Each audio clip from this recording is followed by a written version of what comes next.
Welcome guys, welcome back to our channel. मैं सियाराम आपका स्वागत करता हूं फॉर्मूलेटर के इस धमाकेदार मंच पर।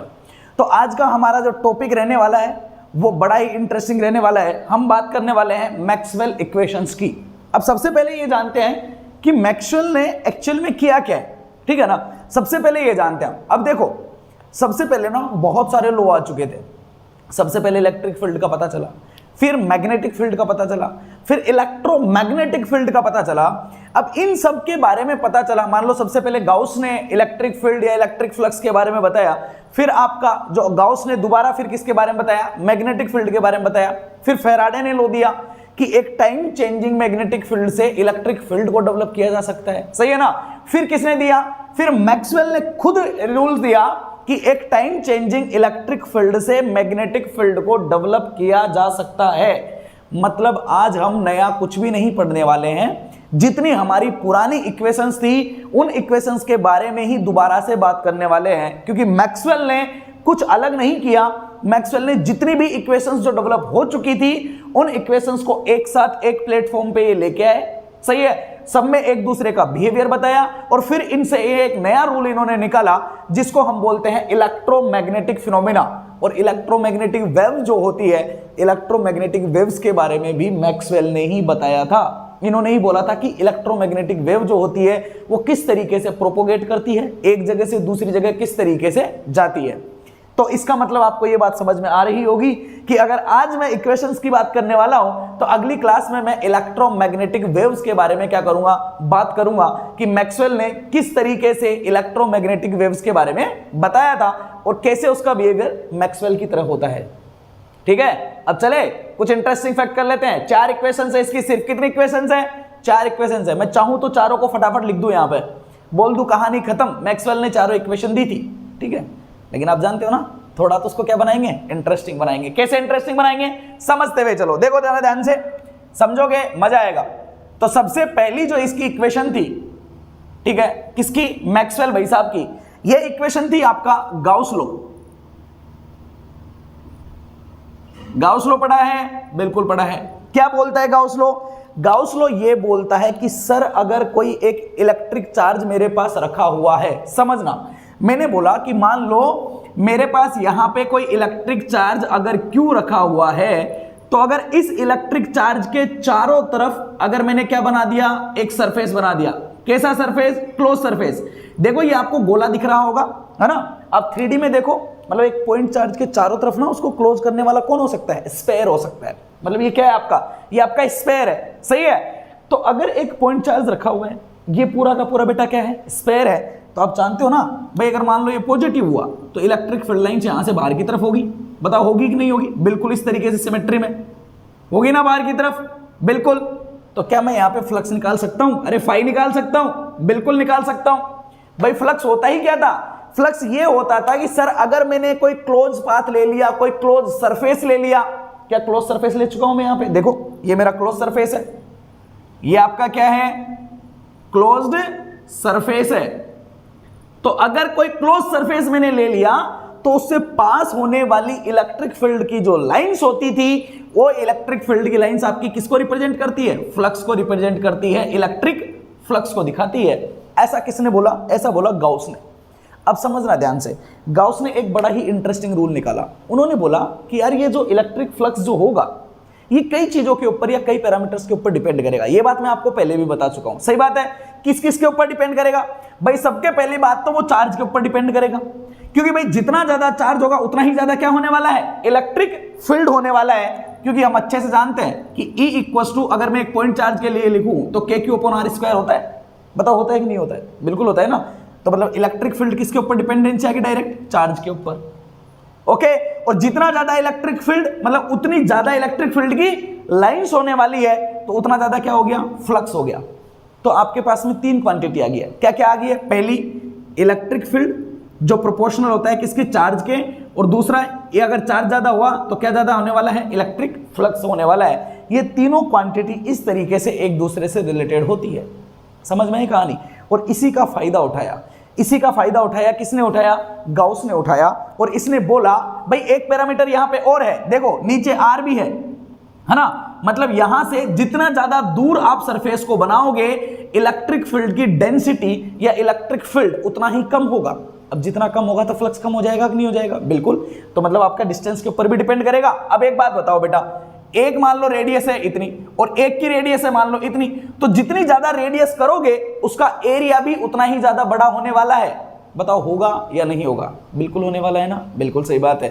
तो इसने एरिया के ऊपर भी डिपेंडेंसी दी। तो इन तीनों चीजों को ध्यान में रखते हुए हमारे गाउस भाई साहब ने एक रूल दिया, और गाउस ने रूल दिया, क्या रूल दिया कि अगर मैंने एक क्लोज सरफेस को चूज कर लिया, किसको चूज किया? एक क्लोज सरफेस को। इसका मतलब समझ रहे हो ना, क्लोज सरफेस। अगर मैंने एक क्लोज सरफेस को चूज किया तो electric field within that surface must be equal to किसके होगा? फाई के बराबर होगा। और क्यू के लिए इसका रिलेशन कुछ ऐसा था, और यही आपका फाई ऑफ इलेक्ट्रिक फील्ड होता था। क्या ये गाउस लॉ के बारे में मैं आपको डिटेल में पहले बता चुका हूं क्या? बिल्कुल बता चुका हूं। अगर आपको याद हो तो ये पूरी कहानी मैंने बोल के पूरा डिराइव करवाया था कि किस तरीके से फाई का फॉर्मूला ये आता है और किस तरीके से फाई का फॉर्मूला ये आता है। इन तीनों के बारे में मैंने आपको डिटेल में बता चुका हूं मैं। क्लियर है? तो ये गाउस लॉ जो होता है ये मैक्सवेल की पहली इक्वेशन है, Gauss law for electric field. ये इलेक्ट्रिक फील्ड से रिलेटेड है ना, ठीक है ना। अब इसमें कुछ बातें ध्यान से समझना। देखो, तो आई कैन से कि एक पॉइंट चार्ज आपके इलेक्ट्रिक फील्ड को डेवलप कर सकता है। एक पॉइंट चार्ज इलेक्ट्रिक फील्ड को डेवलप कर सकता है, और इलेक्ट्रिक फील्ड कितना होगा ये आपका डायरेक्टली डिपेंड करता है कि एक क्लोज सरफेस में एनक्लोज चार्ज कितना है। ये दिया था किसने? गाउस लॉ ने। और यही कहानी को उठा के कौन लेके आया? मैक्सवेल उठा के लाया। क्लियर है? अगर आप इसको थ्योरेटिकल मीन में बोलो तो आप क्या बोल सकते हो? क्या बोल सकते हो कि the electric field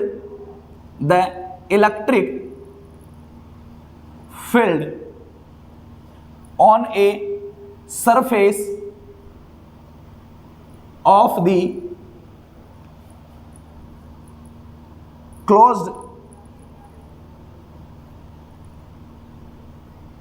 surface is proportional to the enclosed charge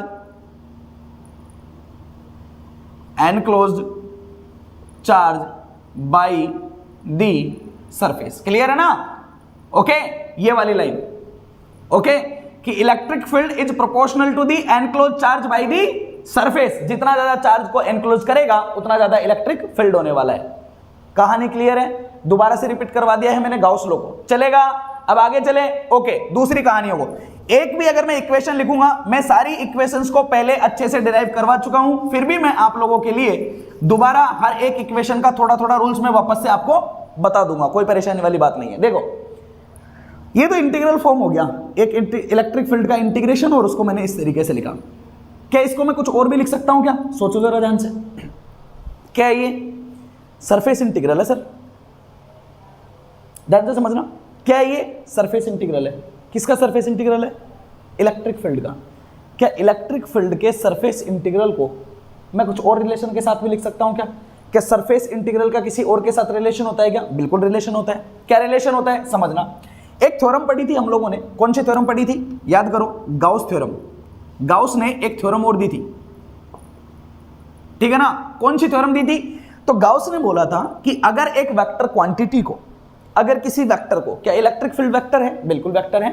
अगर मैंने एक वेक्टर क्वांटिटी का अगर मैं इंटीग्रेशन कर रहा हूं with in a close surface, क्या क्लोज सरफेस में इंटीग्रेशन है क्या? बिल्कुल इंटीग्रेशन है सर। तो अगर मैंने एक वेक्टर क्वांटिटी का क्लोज सरफेस में सरफेस इंटीग्रल किया तो मैं इसको इक्विवेलेंट कर सकता हूं किसके? एक वॉल्यूम इंटीग्रल के। किसके? एक वॉल्यूम इंटीग्रल के, जहां मैं ग्रेडियंट लूंगा, ओके सॉरी इलेक्ट्रिक फील्ड है तो डाइवर्जेंस लूंगा इलेक्ट्रिक फील्ड का विद रिस्पेक्ट टू वॉल्यूम। क्या ऐसा रिलेशन इसने बताया था? किसने? गाउस थ्योरम के अकॉर्डिंग। इसमें किसी को कोई प्रॉब्लम नहीं है ना? ओके, फिर से अगेन मैंने बोला था एक भी अगर मैं लाइन लिखूंगा तो उसके बारे में बताऊंगा जरूर। ध्यान से सुनो, ये गाउस थ्योरम, ये आपको पता है ना क्या बोला था? It's defying the relation between a surface charge with the volume charge density. तो दोनों के बीच में ये क्या डिफाइन करता है? एक रिलेशन को डिफाइन करता है। एक्चुअल में अगर इस इक्वेशन को आप ध्यान से देखो तो आपको एक बात समझ में आएगी। क्या बोल रहा है कि एक क्लोज सरफेस है। किसकी बात की बेटा? एक क्लोज सरफेस है। तो अगर आप उस क्लोज सरफेस में पूरे सरफेस का इंटीग्रल करो, पूरे सरफेस में अगर आप इंटीग्रल करो, तो पूरे सरफेस में इंटीग्रल करने की बजाय अगर आप डायरेक्ट उसका वॉल्यूम इंटीग्रल कर लोगे तो भी आपको आंसर सेम ही मिलेगा, ऐसा गाउस ने बोला। किसने बोला ऐसा बेटा? गाउस ने बोला भाई। सही है, चलो देखते हैं। देखो, मान लो मैंने बोला कि मेरे पास में ये कोई शेप है, ठीक है, बताना क्या है, क्लोज है क्या? ओके, देख लेना एक बार। मान लो ये एक मेरे पास शेप है कुछ इस तरीके का। ओके, यहां मैं आपको हर एक इक्वेशन को अच्छे से डिफाइन करूंगा, टेंशन लेने की बात नहीं है, ठीक है। मान लो ये क्लोज है पूरा, देख लो, ये यहां से इसको और मिला दो, घनाभ है ना पूरा, क्लोज है बिल्कुल। देखो 6 सरफेस दिख रहे हैं आपको, पूरा का पूरा बंद है भाई। मान लो जैसे आपका रूम है, रूम पे का पूरा गेट भी लगा दिया, बंद है पूरा, क्या वॉल्यूम को कंटेन करेगा? बिल्कुल। रूम के अंदर आप अनाज भर दो, कट्टे भर दो, सामान भर दो, कुछ भी भर दो, आ जाएगा कि नहीं आ जाएगा उसके अंदर? बिल्कुल। मतलब सर एक क्लोज सरफेस ना वॉल्यूम को कंटेंट करता है, ये बात तो बिल्कुल सही है। चलो, मतलब सरफेस को वॉल्यूम के इक्विवेलेंट कर सकते हैं हम, लेकिन कैसे करेंगे? सोचो भाई, हमारे पास तो ये है कि इसके अंदर मान लो कोई वेक्टर है और उस वेक्टर का इंटीग्रेशन करना चाहता हूं मैं इस सरफेस के अंदर। अब मैं सरफेस के अंदर करना चाहता हूं, सोचो, तो कहानी कुछ ऐसी है कि मान लो इस सरफेस का एक सिरा ये वाला है, एक सिरा पीछे वाला है, मतलब ये डस्टर है ना, ये मान लो एक क्लोज एक सरफेस है, इसके अंदर है ना, खुला है पूरा इस तरीके से। अब एक बात बताओ, मैं सरफेस का टुकड़ा एक यहां पे छोटा सा ले लिया, निकाल सकता हूं, एक यहां पे ले लिया, निकाल सकता हूं, यहां पे ले लूं, निकाल सकता हूं, इनके अंदर ले लूं, निकाल सकता हूं, निकाल सकता हूं सर, बिल्कुल निकाल सकता हूं। तो अगर मान लो मैंने ये पूरा सरफेस ना लेके अगर मैं इस पूरे सरफेस में इंटीग्रल कर रहा हूं, तो क्या मैं ऐसा नहीं बोल सकता कि सर इस पूरे सरफेस को मैंने छोटे छोटे टुकड़ों में बांट दिया? मान लो ये इतना सा, ये इतना सा, ये यहां है, इसके पीछे भी हो सकता है, हो सकता है ना? बिल्कुल हो सकता है। ये इतना सा, ये इतना सा, ये इस तरीके से है, मान लो नीचे में, ये इस वाले सरफेस पे, ये इनके मिड में कहीं है। ऐसे मैंने इसको बहुत सारे छोटे छोटे छोटे छोटे सरफेस में क्या कर दिया? बांट दिया, बांट दिया। ये एक्चुअल में कहानी क्या है समझो, ये एक्चुअल में कहानी क्या है समझो, कि इस पूरे के अंदर इलेक्ट्रिक फील्ड को देखना है आपको, और डीएस का मतलब है कि इस पूरे सरफेस का एक छोटा सा टुकड़ा, और इसको आप इंटीग्रेट करते करते पूरे सरफेस को क्या करना चाहते हो? इंटीग्रेट करना चाहते हो। तो बेटा ये पूरा रूम है, रूम के अंदर आपने यहां पे छोटा सा टुकड़ा ले लिया, छोटा सा टुकड़ा ले लिया, छोटा सा टुकड़ा ले लिया। अगर आप सबको इंटीग्रेट करोगे तो इस पूरे क्लोज पाथ, इस पूरे क्लोज रूम के अंदर के हर एक पॉइंट को आप क्या कर लोगे? इंक्लूड कर लोगे। समझना ध्यान को, सिर्फ सरफेस को नहीं, उसके अंदर के हर एक पॉइंट को आप क्या करोगे? इंक्लूड करोगे। बताओ करोगे या नहीं करोगे? बिल्कुल करोगे ना, सही बात है सर। इसका निकालूंगा इलेक्ट्रिक फील्ड, इसको मैं इस तरीके से मैंने क्लोज सरफेस को ले लेके मैंने पूरे को क्या कर दिया? इंटीग्रेट कर लिया। अब आप एक चीज को समझ नहीं रहे हो शायद, थोड़ा सा समझना कैसे। ये वाला सरफेस था, इसके यहां पे एक मैंने रेक्टेंगुलर शेप ले लिया, सरफेस हुआ भाई, रेक्टेंगुलर शेप लिया तो सरफेस लिया, ठीक है ना। अब उसके पीछे क्या जगह नहीं है क्या? हाँ, उसके पीछे भी तो जगह है। उसके पीछे मैंने फिर से रेक्टेंगुलर ले लिया, उसके पीछे फिर से रेक्टेंगुलर ले लिया, उसके पीछे फिर से रेक्टेंगुलर ले लिया। अरे ये तो कमाल हो गया भाई। मान लो ये ऐसे रखा हुआ है, ठीक है ना, तो एक रेक्टेंगुलर यहां मैंने नीचे वाले पे ले लिया, मान लो ये ले लिया। क्या इसके ऊपर नहीं ले सकता क्या? हाँ बिल्कुल ले सकता हूं, यहां ले लिया। क्या उसके ऊपर नहीं ले सकता क्या? बिल्कुल ले सकता हूं। क्या उसके ऊपर नहीं ले सकता क्या? ले सकता हूं। ऐसे लेते लेते नीचे से ऊपर तक पहुंच सकता हूं, नहीं पहुंच सकता हूं? पहुंच सकता हूं। सर ऐसे तो बहुत ही सारे हो जाएंगे, और सबको इंक्लूड करेंगे? बिल्कुल इंक्लूड करेंगे। तो बेटा आप एक काम क्यों नहीं करते हो, एक काम क्यों नहीं करते हो कि आप ऐसे छोटे छोटे टुकड़े लेने की बजाय आप एक ही बार में बोलो ना कि मैंने इस तरह का एक टुकड़ा ले लिया, यहां से लेके यहां तक, कुछ इस तरह का एक टुकड़ा ले लेता हूं, मान लो मैं,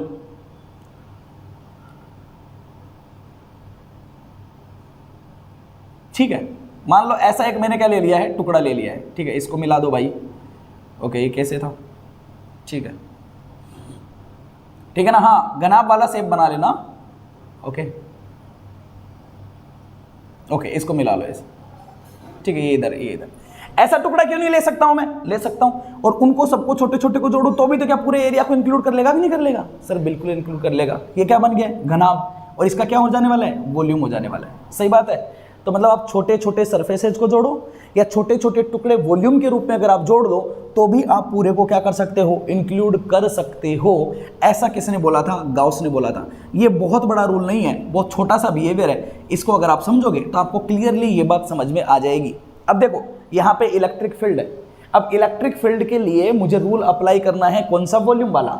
अब यहाँ पे सरफेस है। अब आप बोलोगे सर आपने ये क्यों लगाया, ग्रेडियंट क्यों लगाया? तो बेटा ग्रेडियंट का मतलब होता है डिफरेंशिएट करना, सही है ना।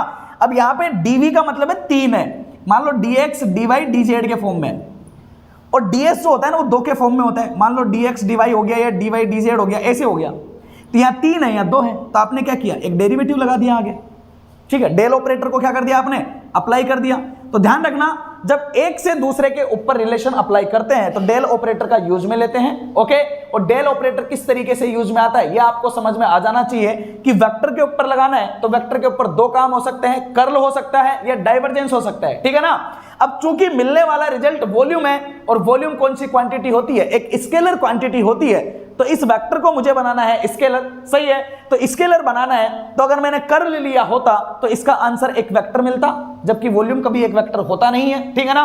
अब स्केलर बनाने के लिए मैंने यहां पे क्या लिया है? डाइवर्जेंस लिया है। दैट्स वाई ये आपका कौन सा रूल है? गाउस लॉ है। इसको अगर आपको प्रूफ करना है तो आप इस तरीके से इसको प्रूफ करके लिख सकते हो कि सर इस छोटे से पार्ट को आप ऐसे लिख सकते हो कि आपका total integral of S E dot D S जो है, सर इसको मैं बहुत छोटे छोटे पार्ट्स में बांट सकता हूं, S1 S2 S3 ऐसे बहुत सारों में।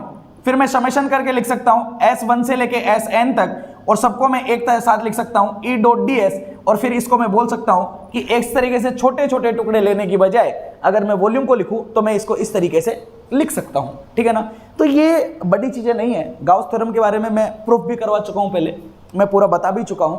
गाउस थ्योरम के मैंने कई सारे एग्जांपल्स करवाए, स्टोक्स थ्योरम के मैंने कई सारे एग्जांपल्स करवाए, ठीक है ना।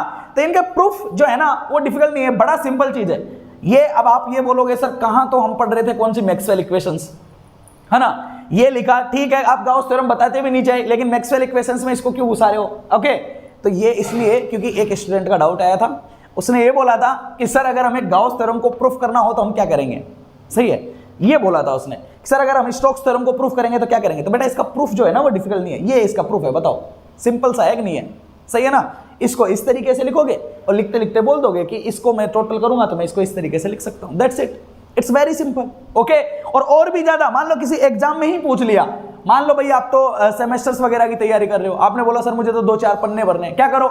एक एग्जांपल अपने हिसाब से एक एफ वेक्टर को लिखो, एक छोटा सा सरफेस कोई चूज कर लो, कोई घनाभ चूज कर लो, और उसकी वजह से एक पूरा का पूरा एग्जांपल वहां पे छाप दो, बोल दो इट्स हेंस प्रूफ, ओके। इसका सॉल्यूशन और इसका सॉल्यूशन आपको सेम प्रूफ करना है, दैट्स इट, हो गया कंप्लीट है। ये बहुत सिंपल चीजें हैं। चलो अब आगे, ओके। अब देखो, अब इसको मैं हटा देता हूं, अब मैं वापस आ जाता हूं हमारे टॉपिक पे, that is your Maxwell equation. समझना बेटा, देखो अब मैं पॉइंट टू पॉइंट चलूंगा, ठीक है। ये आप लोगों का डाउट था इसलिए मैं थोड़ा एक्स्ट्रा चला गया, अब समझना। अब पॉइंट टू पॉइंट देखो, Gauss theorem it's double integration with your surface क्या बनेगा? ई डॉट ds को क्या लिख सकता हूं बेटा मैं?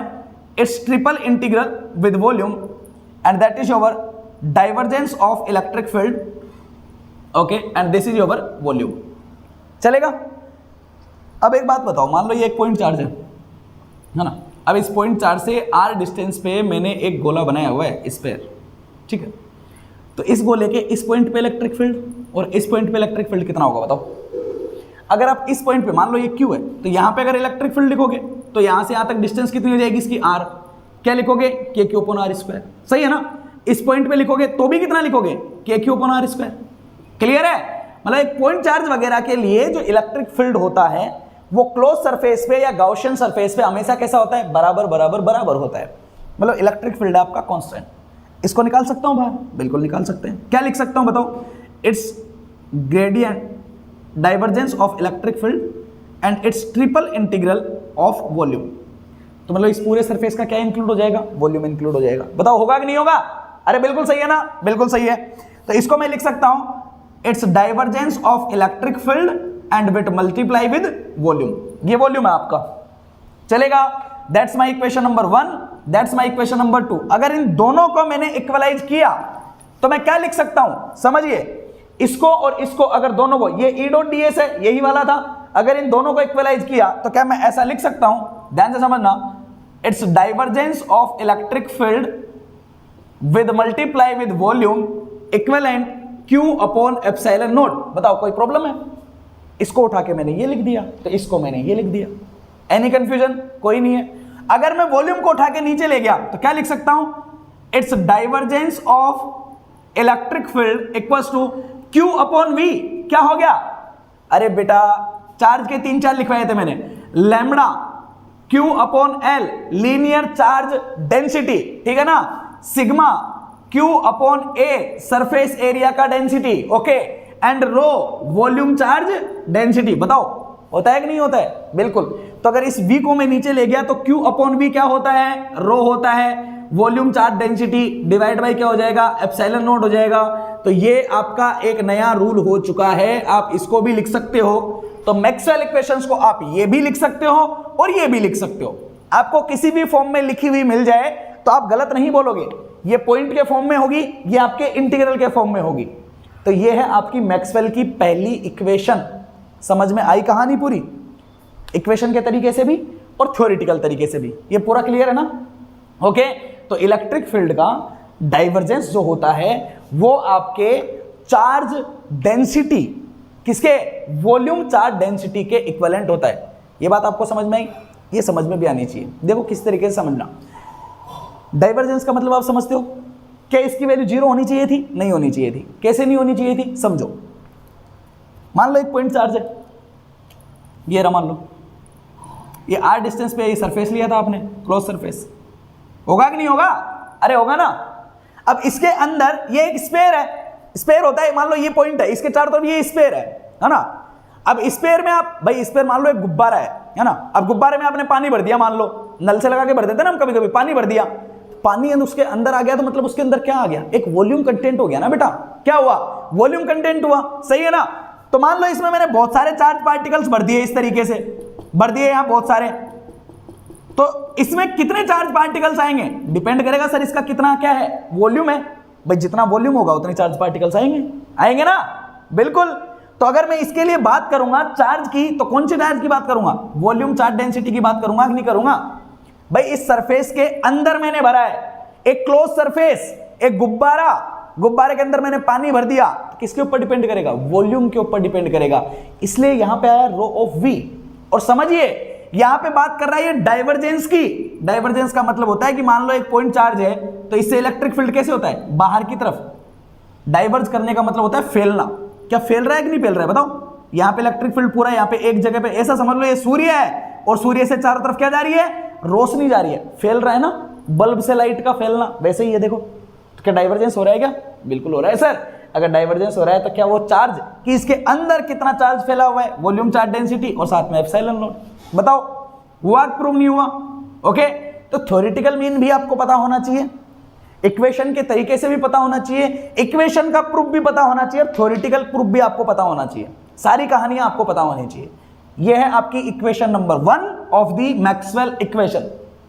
आगे चल सकता हूं? बिल्कुल। अब देखो इक्वेशन नंबर आपकी 2, नेक्स्ट इक्वेशन नंबर 2 भी आपकी गाउस लॉ ही है। इक्वेशन नंबर 2 भी आपकी गाउस लॉ ही है। अब देखो बेटा, भाई अगर गाउस लॉ है इक्वेशन नंबर 2, बट ये इक्वेशन नंबर 2 गाउस लॉ है किसके लिए? मैग्नेटिक फील्ड के लिए।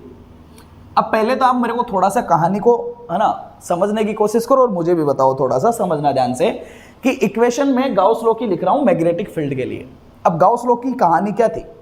सर गाउस लॉ ना बताता है फ्लक्स के बारे में, कि एक क्लोज सरफेस से पास होने वाला फ्लक्स। सही है ना? बिल्कुल सही है।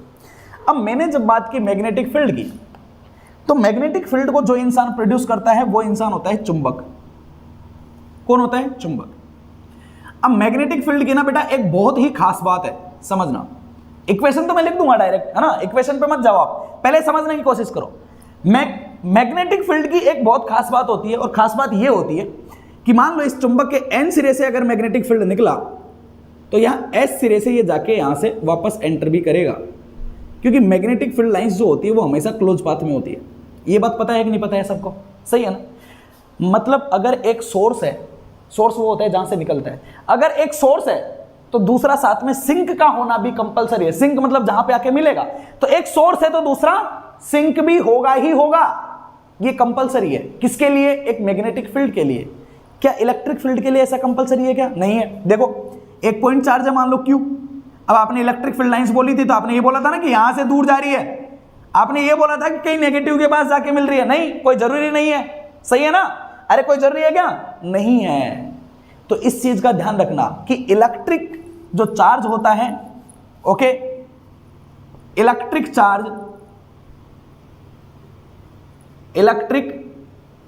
Charge can be monopole.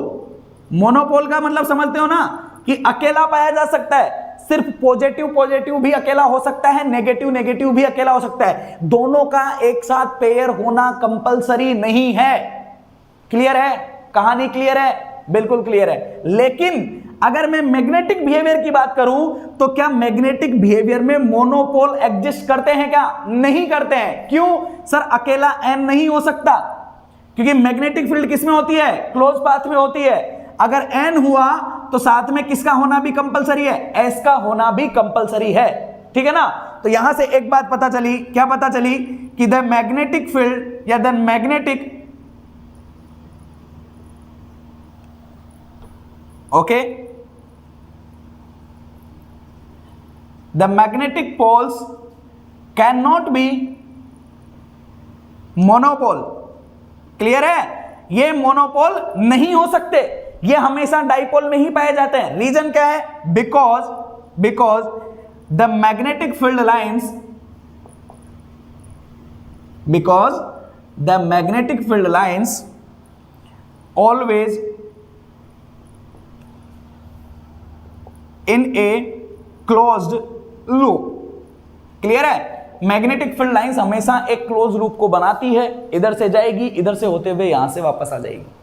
बताओ ऐसा ही होगा ना? बिल्कुल ऐसा ही होगा।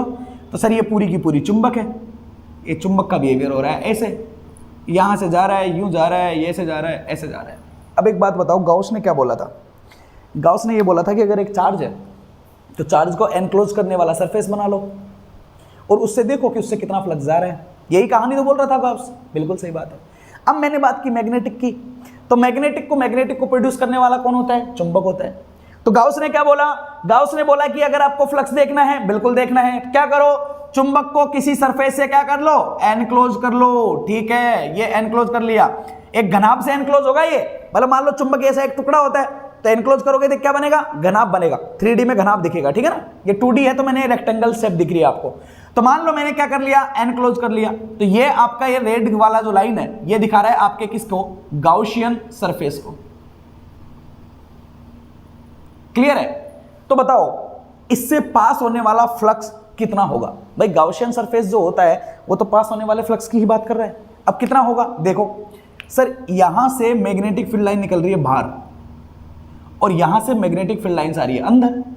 मतलब जितनी फील्ड लाइंस बाहर निकल रही है उतनी ही फील्ड लाइंस यहां से वापस क्या कर रही है? एंटर कर रही है। तो अगर मैं टोटल फ्लक्स की बात करूं तो क्या मैं बोल सकता हूं कि टोटल फ्लक्स जो होगा वो मेरा गाउसियन सरफेस का 0 होगा due to a magnetic field, because the magnetic field lines are always within a close path. तो जितनी लाइंस आपके नॉर्थ पोल से बाहर निकलेगी उतनी ही लाइंस एस पोल से वापस क्या कर जाएगी? एंटर कर जाएगी। तो हमेशा आपका फ्लक्स जो रहेगा वो कितना रहेगा? 0 रहेगा। क्या यहां तक कोई कंफ्यूजन है आप लोगों को? सारी कहानी क्लियर है कि नहीं है? बिल्कुल क्लियर है ना? बिल्कुल क्लियर है। सर यही तो कहानी है, क्या बना रही है? क्लोज पाथ बना रही है। तो मैं क्या लिख सकता हूं बताओ? तो मैं ये लिख सकता हूं कि भाई गाउसियन सरफेस तो कैसा था? जैसे हमने लिखा था E.ds, ओके, वो किसके बराबर था? फ्लक्स के बराबर था। बिल्कुल। तो मैं क्या लिखूंगा मैग्नेटिक फील्ड के लिए? क्या लिखूंगा? मैं ये लिखूंगा सर कि within a close surface electric field intensity H.ds अगर मैंने किया तो ये बराबर होना चाहिए phi of m, magnetic flux के बराबर। और चूंकि हमें पता है कि मैग्नेटिक फ्लक्स हमेशा कितना होता है? 0 होता है। तो आई कैन से कि this will be always 0। Clear है? आप इसको और b equal to mu H भी लिख सकते हो आप, सही है ना? तो आप इसको ये भी लिख सकते हो, it's double integral with surface s, it's b vector dot ds vector is also 0, h dot ds is also 0, b dot ds is also 0। ये कहानी समझ में आई? ये थी मैक्सवेल की सेकंड इक्वेशन। कौन सी है मैक्सवेल की सेकंड इक्वेशन? अगेन इसके ऊपर आप गाउसियन थ्योरम लगा सकते हो, इसको आप इक्विवेलेंट लिख सकते हो किसके? You can say B dot ds double integral with surface equals to it's triple integral with volume, it's your B, okay, and that is your dv, divergence. Clear है? तो यहां से आपको क्या मिलेगा भाई? ये अगर इक्वल टू 0 है तो इसका मतलब divergence of magnetic field is also 0, या divergence of magnetic field intensity is also 0। क्या ये कहानी आपको समझ में आई है कि ये कैसे है? इसको भी आप थ्योरेटिकल मीन दे सकते हो। कैसे दे सकते हो? समझो भाई, डाइवर्जेंस का मतलब होता है किसी चीज का फैलना या किसी चीज का सिकुड़ना। सही बात है। अब यहां पे क्या ये फैल रहा है या सिकुड़ रहा है क्या? नहीं, देखो जितना यहां से निकल रहा है, जिस शेप में निकल रहा है उसी शेप में आके वापस से एंटर हो रहा है, तो ना ये फैल रहा है ना ये सिकुड़ रहा है। सही बात है। ना ये यहां से ऐसे फैल रहा है बाहर, ना ये यहां से सिकुड़ रहा है। भाई ये तो इस सरफेस की अगर आप बात करो तो इस सरफेस में जिस शेप से बाहर निकल रहा है उसी शेप से आके वापस क्या हो रहा है? एंटर हो रहा है। तो ना यहां पे कन्वर्जन हो रहा है ना यहां पे डाइवर्ज हो रहा है, दोनों ही कहानी यहां पे नहीं है। ये आपके एक यूनिफॉर्म शेप में है। देखो यहां से जिस तरीके से यूनिफॉर्मली तरीके से बाहर निकलेगा, ओके, उसी यूनिफॉर्मली तरीके से यहां पे वापस क्या करेगा? एंट्री मारेगा। बताओ मारेगा कि नहीं मारेगा? बिल्कुल। तो ना यहां कन्वर्जेंस है ना यहां डाइवर्जेंस है। क्लियर है? तो divergence of magnetic field is always 0। ठीक है ना? ये आपका क्लियरिफिकेशन है मैक्सवेल इक्वेशन 2 का।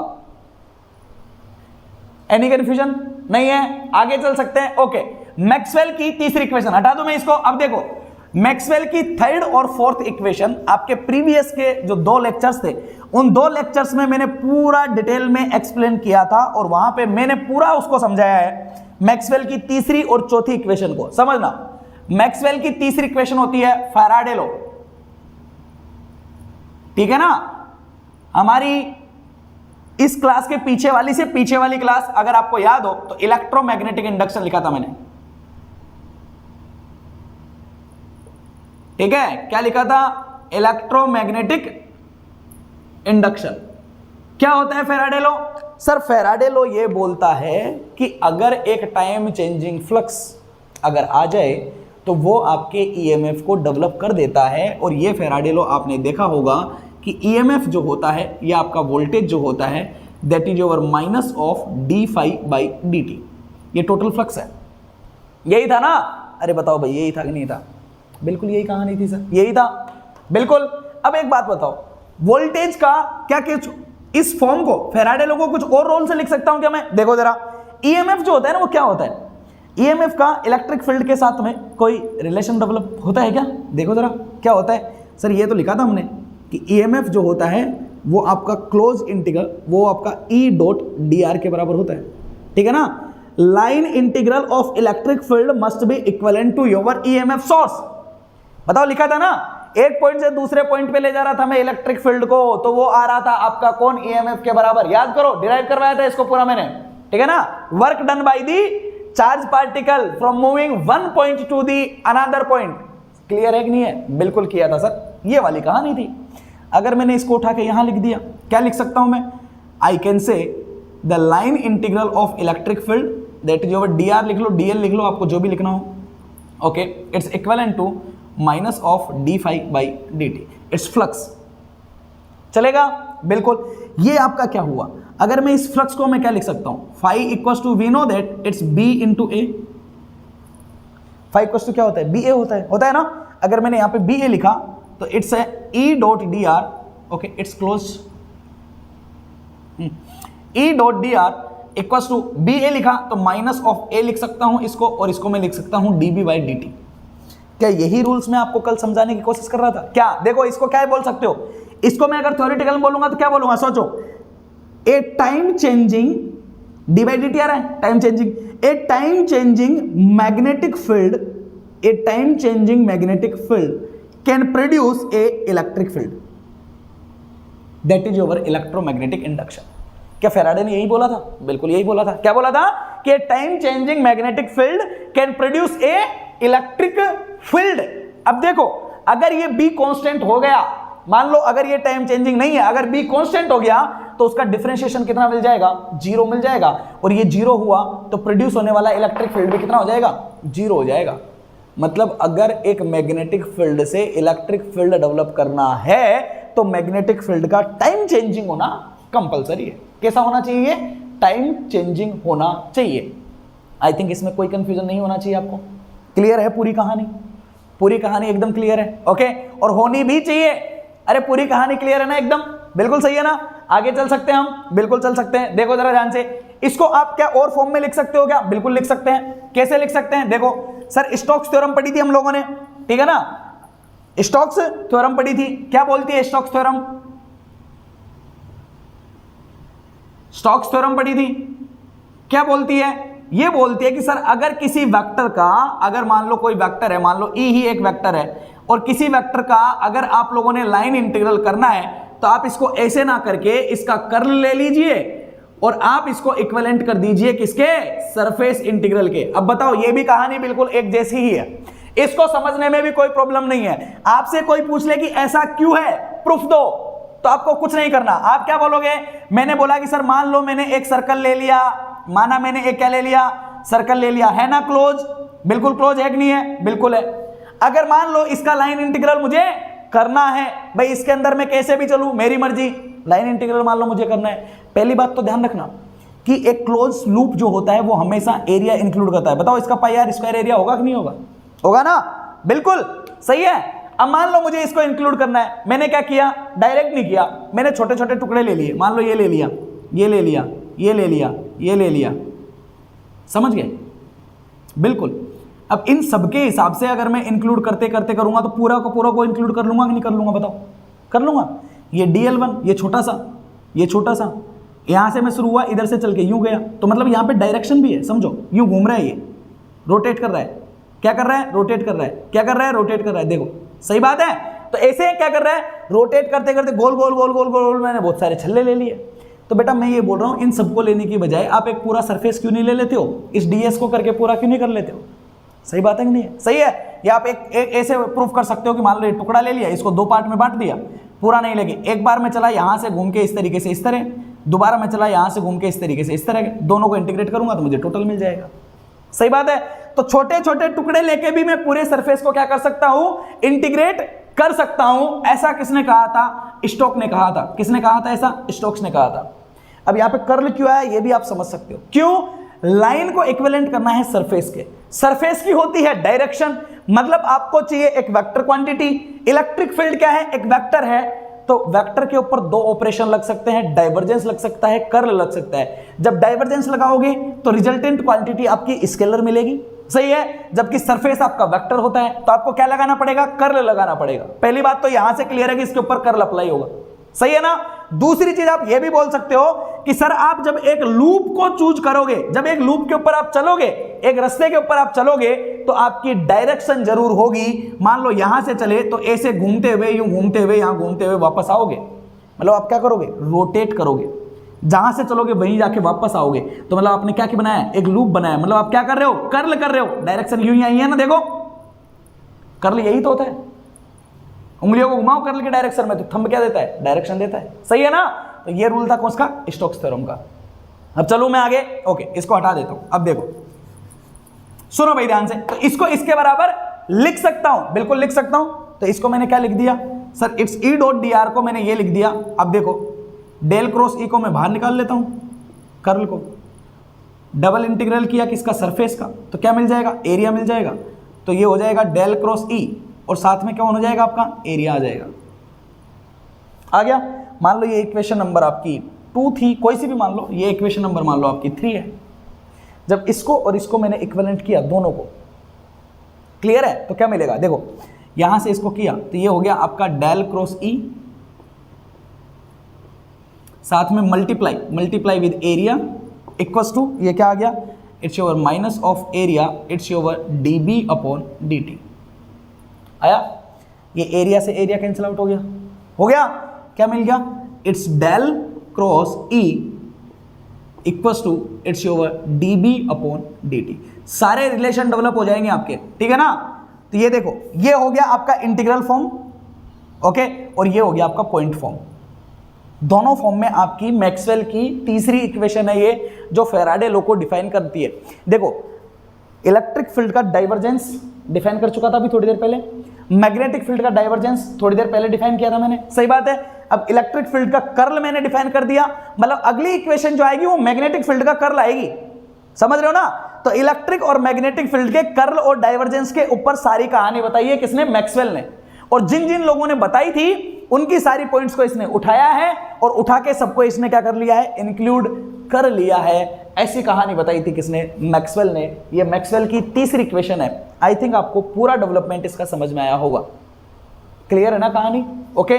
मैं नहीं चाहता हूं कि कोई सा भी एक ऐसा पॉइंट हो जिस पॉइंट को आप प्रैक्टिकल तरीके से या किसी भी तरीके से समझ ना पाओ। ओके, तो इक्वेशन के हिसाब से भी आपको क्लियर होना चाहिए और प्रैक्टिकल फिनोमेना भी आपका क्लियर होना चाहिए। अब आगे चल सकते हैं हम, बिल्कुल चल सकते हैं। ओके, देखो मैक्सवेल की फोर्थ इक्वेशन, इसको हटा दूं मैं, ठीक है। फोर्थ इक्वेशन हमारी प्रीवियस क्लास की इक्वेशन है। हाँ, यहां से ये लाइन तो क्लियर है ना, ये लिख लेना आप, ठीक है ना। A time changing magnetic field can produce a electric field according to the Faraday law, और मैक्सवेल की तीसरी इक्वेशन यही डिफाइन करती है। कोई कंफ्यूजन नहीं होना चाहिए, सही है। चलो आगे, अब देखो जरा ध्यान से, इसको हटा देता हूं मैं।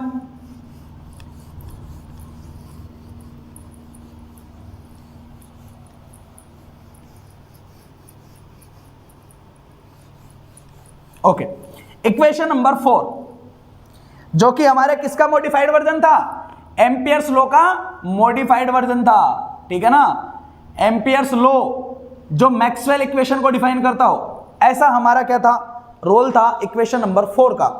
क्या था, आप लोगों को याद होना चाहिए, कल की क्लास में मैंने बड़े ही डिटेल से बताया था, जो कि डिस्प्लेसमेंट करंट से रिलेटेड थी, और उस क्लास में हम लोगों ने उसको अच्छे से डिफाइन किया था। तो जिन लोगों को फोर्थ इक्वेशन के बारे में नहीं पता है वो प्रीवियस क्लास को और देखे, अच्छे से देखे, डिटेल से देखे, वहां पे आपको डिस्प्लेसमेंट करंट का पूरा क्लियरिफिकेशन मिलेगा, ठीक है ना। और आपको मैक्सवेल की फोर्थ इक्वेशन के बारे में भी अच्छे से पता लग जाएगा। ओके, फिर भी यहां पे देख लो क्या था। तो ये बोलता था, एम्पियर्स लॉ तो आप जानते ही हो, close integral with your H dot D L equals to your current. Okay, ये कौन सी करंट थी, ये आपके एम्पियर ने दी थी सिर्फ और सिर्फ कंडक्शन करंट। कौन सी, कंडक्शन करंट। लेकिन कल हम लोगों ने पढ़ा था कि सिर्फ कंडक्शन करंट नहीं होती है, एक्चुअल में दो करंट होती है, कंडक्शन प्लस डिस्प्लेसमेंट। दो तरह की क्या होती है, करंट होती है। तो ये एम्पियर का मॉडिफाइड वर्जन आ गया, जिसमें कौन आ गया साथ में, डिस्प्लेसमेंट और आ गया। यही आपकी मैक्सवेल की फोर्थ इक्वेशन है। आप बोलोगे सर बड़े सस्ते में निकाल दिया, ठीक है ना। ओके, आप इसको बी के फॉर्म में भी लिख सकते हो, it's your B dot D L, ठीक है ना। ये इट्स अ वेक्टर क्वांटिटी सारी की सारी, ठीक है ना। तो ये इसको आप लिख सकते हो, it's mu naught I of C plus I of D. बताओ, कोई कंफ्यूजन नहीं है ना। आई ऑफ डी के मैंने कई सारे रूल्स बताए थे कल आप लोगों को कि आई ऑफ डी जो होती है ये आपकी डिस्प्लेसमेंट करंट होती है। इसके कई सारे मैंने तरीके बताए थे कि आप इसको किस किस तरीके से लिख सकते हो, ठीक है ना। आप इसको D Q by D T के फॉर्म में लिख सकते हो, आप इसको म्यू नोड के एप्सिलॉन नोड के फॉर्म में लिख सकते हो, आप इसको कई फॉर्म में लिख सकते हो, ठीक है ना। जैसे ध्यान से समझ लो, जिनको नहीं पता है देख लो, फिर भी मैंने डिफाइन किया था कि जैसे आपका कैपेसिटर में करंट जो होती है, आई जो होता है, उसको आप लिखते हो C D V by D T के फॉर्म में लिखते हो ना।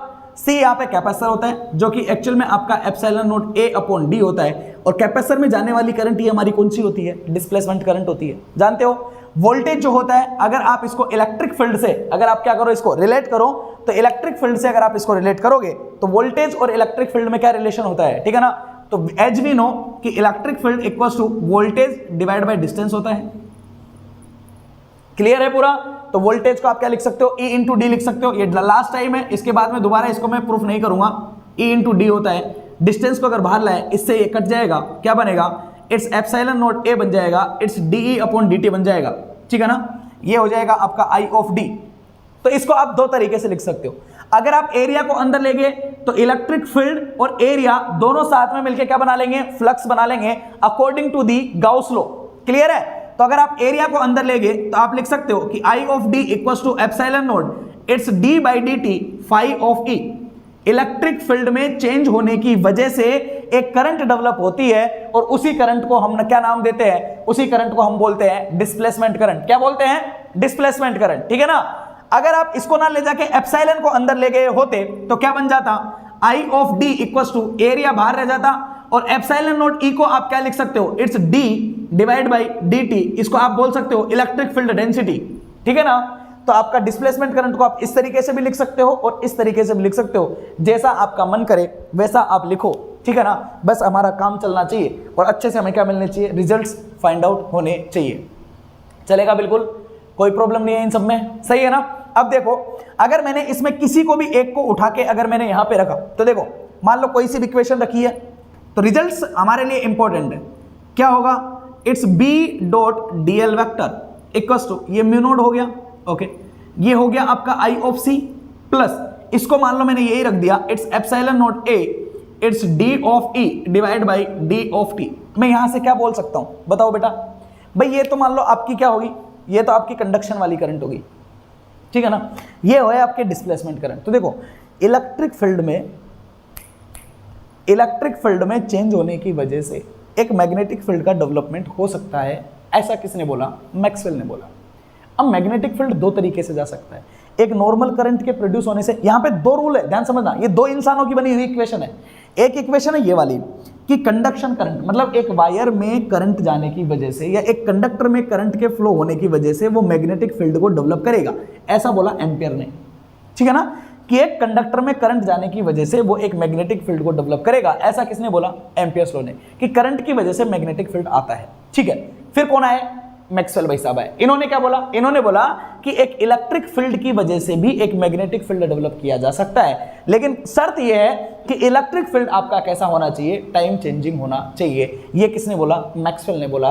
तो इन दोनों के रूल्स को मिला के मैक्सवेल की फोर्थ इक्वेशन जो है वो इस तरीके से डिफाइन होती है आपकी, कि आपका ये आपका एक रूल है, ये आपका इंटीग्रल फॉर्म में है क्योंकि इंटीग्रेशन लगा रखा है मैंने यहाँ पे, तो इस तरीके से आपको क्लियरली नजर आ रहा होगा, ठीक है, ओके।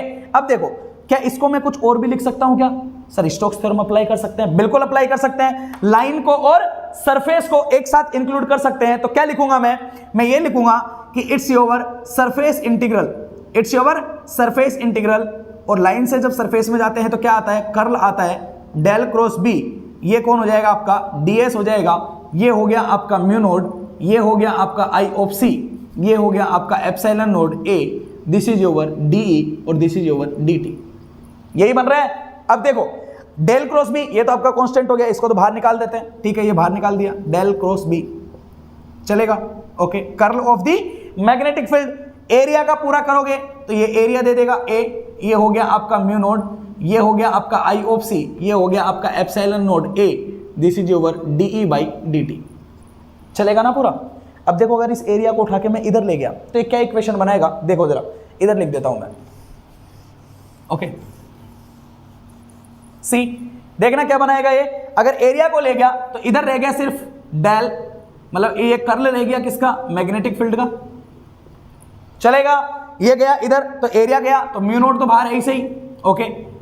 आई ऑफ सी बेचारा अकेला है, एरिया चला गया नीचे, तो ये बन गया conduction current divide by area, plus यहां पे तो एरिया ऑलरेडी है, ये जाके डिवाइड होगा तो एरिया से एरिया कैंसिल आउट हो जाएगा, क्या बचेगा, सिर्फ एप्सिलॉन नोड, और ये हो जाएगा electric field divide by DT, चलेगा, okay. Current divide by area क्या होता है, इट्स करंट डेंसिटी, मन ये हो गया म्यू नोड, ये हो गया करंट डेंसिटी, कौन सी, कंडक्शन वाली, plus epsilon naught D E by D T, या तो ऐसे लिख सकते हो, या एप्सिलॉन नोड को अंदर ले जाओगे तो आप इसको इस तरीके से इलेक्ट्रिक फील्ड डेंसिटी के फॉर्म में भी लिख सकते हो। ये आपका डिस्प्लेसमेंट चार्ज की डेंसिटी हो जाएगी, ये आपका कंडक्शन चार्ज की डेंसिटी हो जाएगी, ये आपका म्यू नोड हो गया, क्योंकि यहां पे आपका क्या है, मैग्नेटिक फील्ड डेंसिटी है, बी है। अगर आप इंटेंसिटी के फॉर्म में लिखना चाहो तो बी को म्यू एच लिख सकते हो, तो म्यू से म्यू कट जाएगा, तो आप इसको ये भी लिख सकते हो कि डेल क्रॉस एच जो होगा वो आपका J of C plus this is over D of D divide by D of T, ये आपका पॉइंट फॉर्म हो गया इक्वेशन नंबर 4 का। मतलब ये मैग्नेटिक फील्ड के कर्ल के बिहेवियर को बताता है। और चूंकि आप लोग जानते हो, ये बात मैं आपको पहले भी प्रूफ कर चुका हूं, अगर आपको पता हो तो, जब मैंने पोटेंशियल पढ़ाया था मैग्नेटिक फील्ड का, तो वहां पे भी मैंने इस चीज को प्रूफ किया था कि मैग्नेटिक फील्ड का कर्ल जो होता है वो करंट डेंसिटी को डिफाइन करता है, सही है ना, कि एक एनक्लोज पाथ के अंदर, याद करो वहां पे मैंने एक लाइन बोली थी, एक एनक्लोज पाथ के अंदर अगर कोई चार्ज पार्टिकल या चार्ज करंट एलिमेंट हो तो डेल क्रॉस एच जो होता है वो करंट डेंसिटी के बराबर होता है। इस चीज को मैं प्रूफ कर चुका हूं ऑलरेडी, ठीक है ना, इसको मैं पहले भी प्रूफ कर चुका हूं। वहां पे ये फैक्टर नहीं था, डिस्प्लेसमेंट करंट वाला फैक्टर नहीं था, सिर्फ जे ऑफ सी को मैंने डिफाइन किया था। क्लियर है? यहां पे मैक्सवेल आ गया तो मैक्सवेल ने एक नई इक्वेशन को और डाल दिया, इन्होंने इसमें करंट डेंसिटी को, डिस्प्लेसमेंट करंट को और डाल दिया, तो हमने उसको भी डिफाइन कर लिया, कोई प्रॉब्लम नहीं है। ओके, तो इस तरीके से ये आपकी 4 इक्वेशंस थी। चारों इक्वेशंस के मैंने चारों आपको, अब मैंने इंटीग्रल फॉर्म भी बताए, मैंने आपको इनके पॉइंट्स फॉर्म भी बताए, ठीक है ना, इनका पूरा किस किस तरीके से चेंज हो सकती है, क्या क्या रूल्स बन सकते हैं, सारा मैंने बिहेवियर बताया है। आई थिंक आप लोगों को मजा आया होगा। अगर आप ना वीडियो को अगर आप ध्यान से देखोगे और पर्टिकुलर पॉइंट को समझने की कोशिश करो, मजा आएगा, क्योंकि हर एक पॉइंट का निचोड़ निकालता हूं मैं, ठीक है ना। इससे ज्यादा आपको कहीं कुछ नहीं मिलेगा, ये मैक्सिमम है मैक्सवेल इक्वेशन का, इससे ज्यादा उसने कुछ नहीं दिया था। जितना डेरिवेशन हो सकता है, जितना कुछ हो सकता है, मैंने सारा क्लियर किया है आप लोगों के लिए। इससे ज्यादा, इसके अलावा आपको कोई फॉर्मूला नहीं मिलेगा जो ये बोल सके कि वो मैक्सवेल इक्वेशन का है, ठीक है ना। ओके, तो थैंक यू वेरी मच, मिलते हैं अगली क्लास में। देखो, equation number 3 and equation number 4 electromagnetic behaviour को बताती है, ठीक है ना। तो मतलब इलेक्ट्रोमैग्नेटिक के बारे में बात किसने की है? मैक्सवेल भाई साहब ने की है, पूरी की पूरी, है ना। और इलेक्ट्रोमैग्नेटिक, इन सारी इक्वेशंस को यूज करके इसने नए नए रूल्स भी दिए थे इलेक्ट्रोमैग्नेटिक से रिलेटेड, उनके बारे में बात करेंगे अब हम आगे। ओके, तो मिलते हैं अगली क्लास में, जब तक के लिए शुक्रिया। ओके, आई होप आप लोग सब खुश रहो, शांत रहो, पढ़ते रहो आराम से और मस्त रहो, और बस इसी तरीके से जुड़े रहो मेरे साथ। Thank you very much, thank you.